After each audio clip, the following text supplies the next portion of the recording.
This is Nick. This is Jack. It's Tuesday, T-Boy, Tuesday, June 10th, and today's pod is the best one yet. This is a T-Boy. The top 3 pop business news stories you need to know today. Oh, look at big man on campus over there.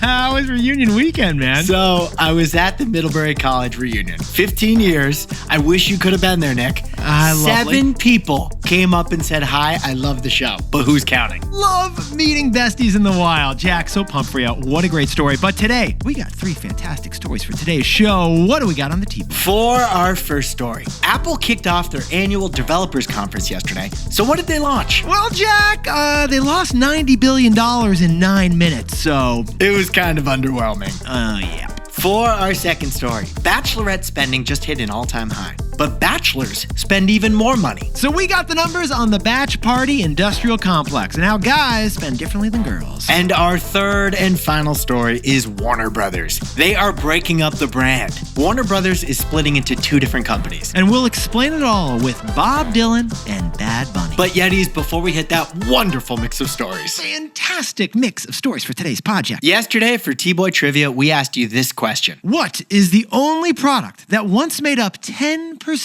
of all eBay sales? Is it A, Rolex, B, Beanie Baby, C, iPod, or D, Magic the Gathering? Well, the answer is ding, ding, ding, B, the Beanie Baby. Beanie Babies, the biggest boom, bubble, and bust in American history. Business history. Jack, could you sprinkle on some context, please? At one point, Beanie Babies made more profits than Mattel and Hasbro combined. We're talking one product here, the Beanie Baby. That's it. Now for Nick, Beanie Babies are a personal subject. Trigger warning here, but I once had a first edition Bucky the Beaver Beanie Baby, and I actually gave it away to sleepover. The reason that's a personally triggering story for Nick, financially triggering, what is it, Nick? Because Bucky the Beaver would have been worth like 40 grand right now, Jack. That's right. One Beanie Baby, Princess Diana Bear, retailed at $5 each, but sold on eBay for $500,000. And now we know what you may be thinking, besties. Beanie Babies are worth much less today than during their peak Beanie Baby mania moment back in 1998 pre-Y2K. That's why so many see Beanie Babies as a story of a bust. But Jack and I see the Beanie Baby as an innovation boom. Because Beanie Babies created the first ever corporate blog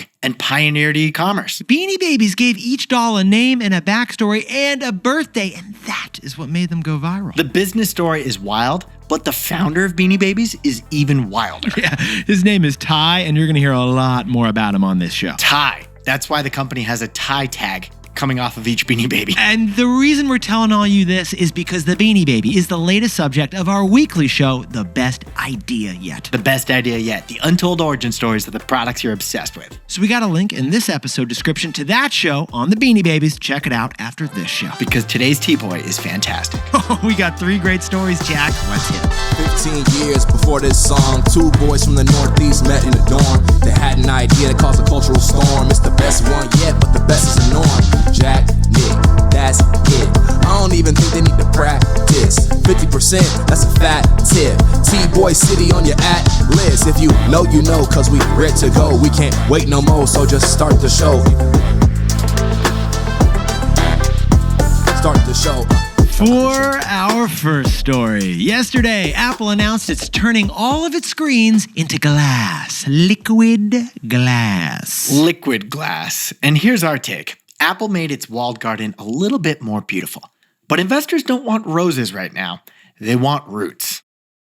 The WWDC, Apple's Worldwide Developer Conference. It began yesterday. Jack, what are we looking at with this thing? It's 5 days where Apple tells the developer community what they're launching next and how they're updating their software. And it's basically the Grammys for gadgets or the Coachella for Cupertino. It's an iRave for your iPhone. In 2023, the big announcement was the Apple Vision Pro. In 2024, the big announcement was Apple Intelligence, their take on AI. Well, in 2025, right now, those 2 things, the Apple Vision Pro and Apple AI, they both look like busts. We're not using either of them, are we, Jack? No, I've seen one person wearing an Apple Vision Pro, and he looks absurd. He's at your office next. Yeah, he was. And he was actually using his phone to text, not the Apple Vision Pro. So, instead of an AI phone with super intelligent Siri, your iPhone kind of feels the same as it did 2 years ago. In fact, Apple had to take down an ad they produced showcasing Siri's new features because those new AI features don't actually exist yet. Plus, Jack, Apple's under a whole bunch of geojudicial pressure right now, right? In both the United States and Europe,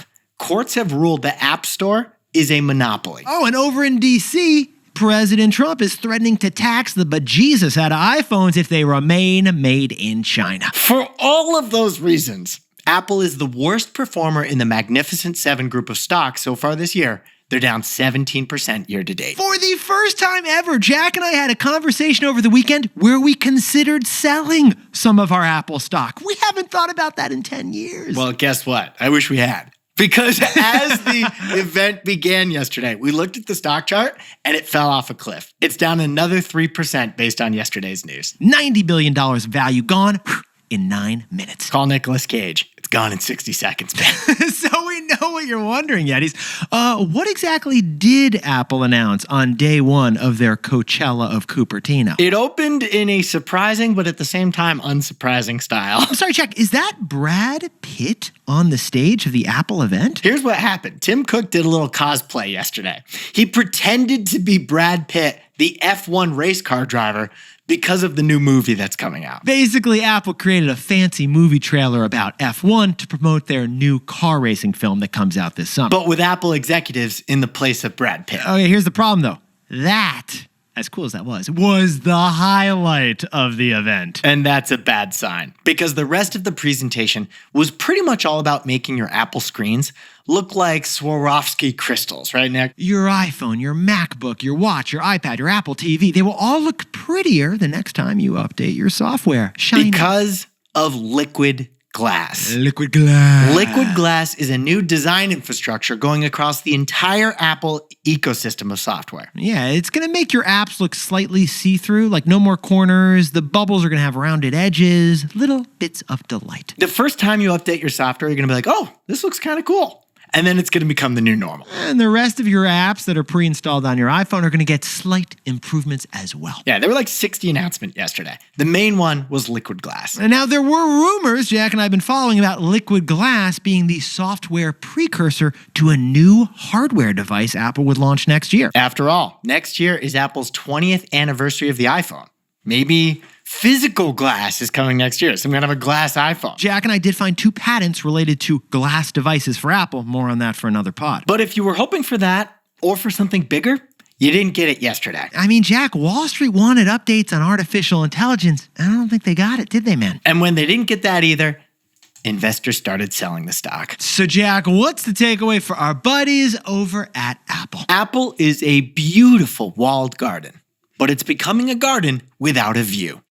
Now, Yetis, if you block out what's happening in the rest of tech, then Apple's walled garden, looks pretty wonderful. I mean, your Apple devices are pretty. They all speak fluently with one another. They make you feel smart. They're connected. Apple products are amazing, let's be honest. But Apple's walled garden is starting to feel less lovely if you look out the window. Because out the window, you have Tesla and Google doing what Apple failed to do. Self-driving smart cars. And Meta has gone wild with AI-powered everything, including AI glasses that could replace the iPhone. Look out that window. You see Google and Microsoft building nuclear power plants to power their massive artificial intelligence infrastructure for the future. Oh, and just last week, Amazon built an entire park for humanoid robots to practice delivering packages. So what's wrong with Apple? Maybe it's their obsession with privacy that's part of the problem. True.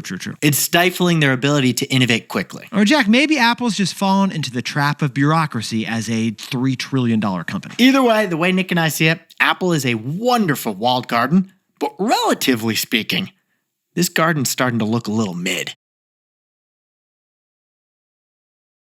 For our second story, with summer wedding season here, we want to talk about a business nearly as big as the wedding itself, the Bridal Party Industrial Complex. We just got the numbers on bachelor and bachelorette parties. And spoiler, guys splurge more than girls do.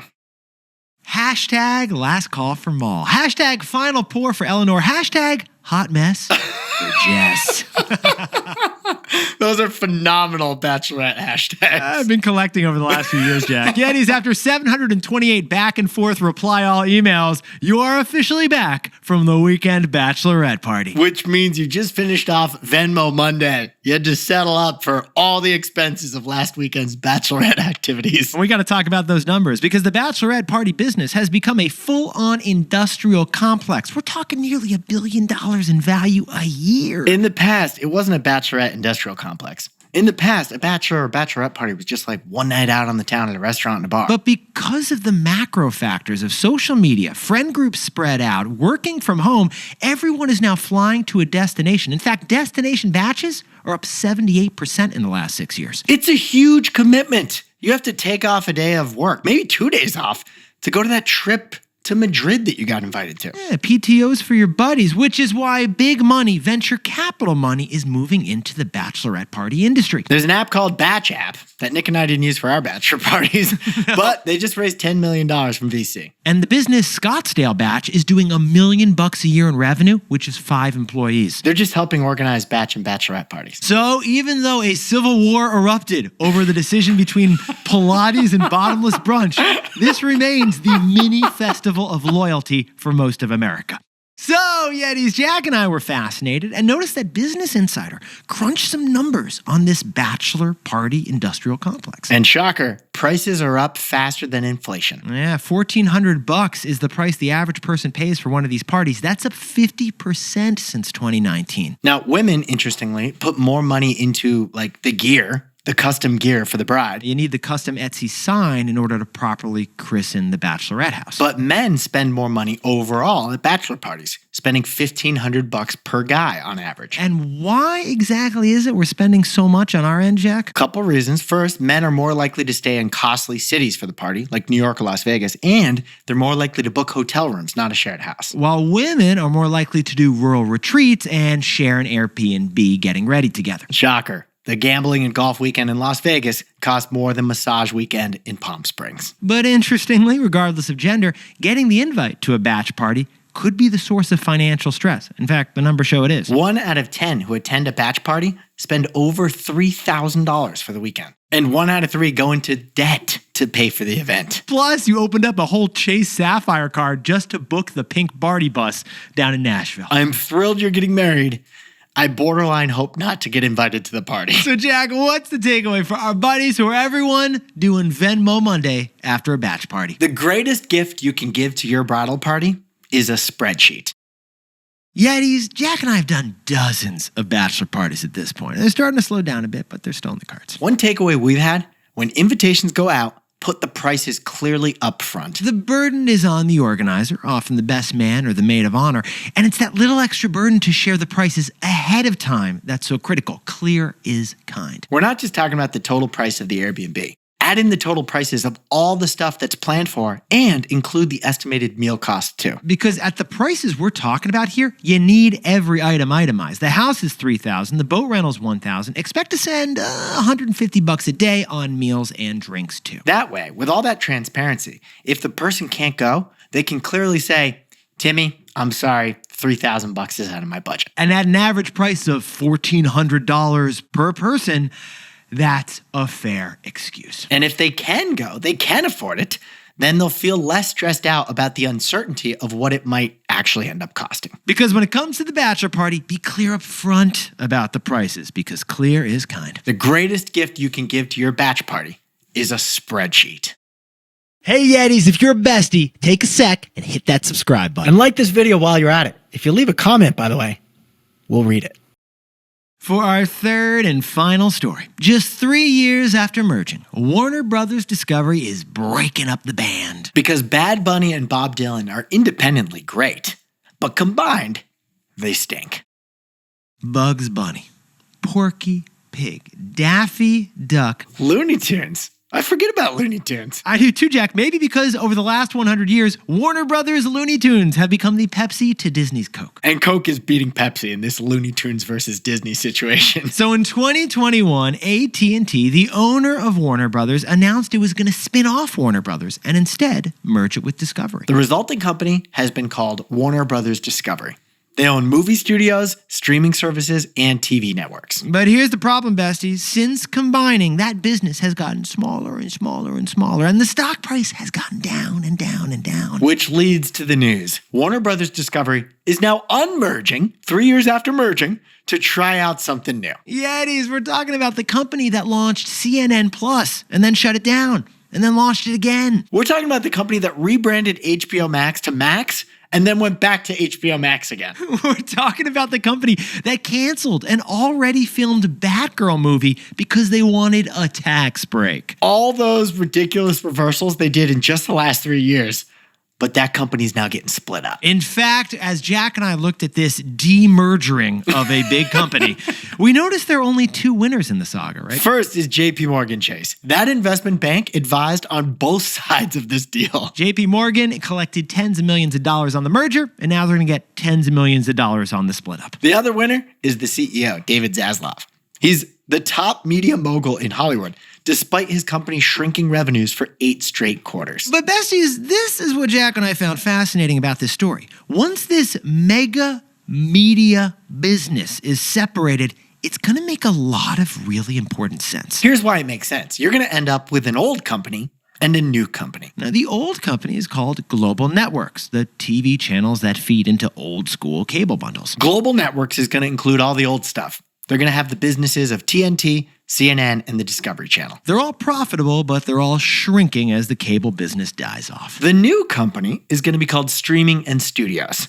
It'll include Warner Brothers TV and movie studios, DC Comics, and HBO. Yeah, kind of all the good stuff, Jack. We're talking Superman, Game of Thrones, White Lotus, Harry Potter. That's all in the new business. All the exciting stuff that's still growing and still driving subscribers. So we know what you're thinking, besties. Why is Warner Brothers Discovery splitting off the good young stuff from the old bad stuff? And putting them into two companies that have their own separate stocks. Well, the reason is our takeaway. That is all, folks. So, Jack, what's the takeaway for our buddies over at Warner? Picture Bad Bunny and Bob Dylan. Separate, they have value. Together, they stink. Yetis, the creation of an old company and a new company, it actually goes back decades in American finance. We've seen it before. Sometimes it's called a bad company and a new company. And the reason is that assets can be individually good, but bad when they're combined. And here's the way Jack and I think about it. Bob Dylan is a musical legend. He's still making money, but he's older and he's not growing. He doesn't have new stuff. On the other hand, Bad Bunny is young. He's growing fast. He's exciting, and he's got his future ahead of him. Now, both of these artists have value separately. But if they were forced to collab with each other, that wouldn't sound very good. The towns, they're changing in a weird direction if they had to merge. Yeah, because 1 + 1 usually equals 2. But forcing two things together that don't belong together, well, 1 + 1 can equal 0. Investors don't want to own stock in a company that has both a streaming business, A growth business, and cable TV. a shrinking business. So Warner Brothers Discovery is splitting its young and growing business from its old and shrinking one. Just like Bad Bunny and Bob Dylan. Separate, they have value.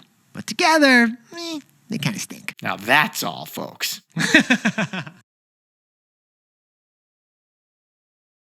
Jack, could you whip up the takeaways for us for TBOY Tuesday? Yesterday, Apple unveiled Liquid Glass, a new software design that makes all the apps look prettier. Apple's walled garden is beautiful, but don't look out the window because you'll be jealous of what the rest of tech is working on. For our second story, the Bridal Industrial Complex is a nearly $1 billion a year business. It's $1,300 per bachelorette, $1,500 per bachelor. But remember, the best gift you can give your wedding party is a spreadsheet. And our third and final story is Warner Brothers Discovery. They're splitting up just 3 years after their big merger. Like Bad Bunny and Bob Dylan, separately, they have value, but combined, they stink. But Yetis, this pod's not over yet. Here's what else you need to know today. First, lab-grown salmon just got FDA approval and has hit their first restaurant up in Portland, Oregon. It's the first ever FDA approval for a lab-grown fish, and it went to Wild Type, a San Francisco-based scientific food company. Yeah, they use real salmon tissue to multiply the meat in a lab, and they're aiming to fight global food scarcity. Leo DiCaprio actually invested. Of course, in these guys. DiCaprio invested. And second, Gemini, the crypto business, confidentially filed to IPO. They're trying to ride the coattails of Circle, which had such a good IPO last The week. Winklevoss are going to be the Winklevi, baby. Remember the Winklevoss twins, the guys who suffered the original zucking? Yeah, Mark Zuckerberg took their social media idea and started Facebook. But now they're crypto guys. And finally, the newest dating app we've seen launch is Love Jack. It's a new dating app that gives you just 5 words to convince the other person you're worth a date. That's right. Your profile is just one picture and 5 words. That's it. You get to update those 5 words every day, so say something clever. Yeah, Jack and I have been tracking this new trend of niche dating apps, and basically, this is more of a test of your creativity than anything else. What's important is that you're concise and clever, not like cute or chiseled. Now, time for the best fact yet. This one sent in by a couple of buddies up in Seattle, Washington. Amazon has the world's largest internal LGBTQ plus employee support group. And now, you may not be shocked by that because Amazon is the largest employer of human beings in America, but the details of this group are pretty cool. Well, first of all, they call themselves Glamazon. Yeah, you got to brand this thing. That's lesson number 1 if you're working there. It also started back in 1999 by just a handful of employees. But today, Glamazon spans 60 countries with 40,000 Amazon employees.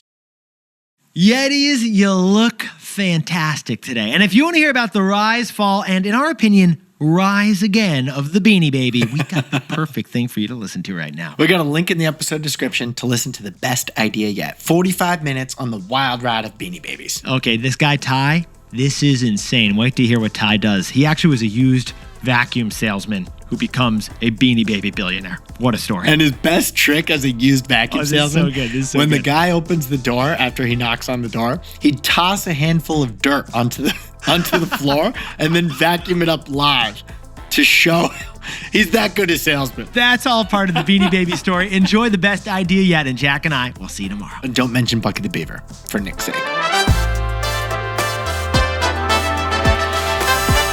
And before we go, a shout out to Yeti Chad Geyer in Grand Rapids, Michigan, who had a correction for the pod. If you enroll in a 401k, just know that the whole withdrawal is taxed, not just the gains, because it wasn't taxed in the first place. And a happy birthday to Yeti Anna Howland, turning 30 years old in Minneapolis, crushing it as a brand new mom. Congratulations, Anna. Let's see some pics of baby Olivia. And Matthew Conway, happy 9th birthday over in Excelsior, Minnesota, an engineer in training right here. Happy anniversary to Peter and Katie, celebrating 11 years together. They're getting married next June, and we met these two at our Seattle live show. And a shout out to Yeti's Arum Al-Ismail and Ward Al-Majid, who are both listening to T-Boy in the 110-degree heat of Qatif, Saudi Arabia.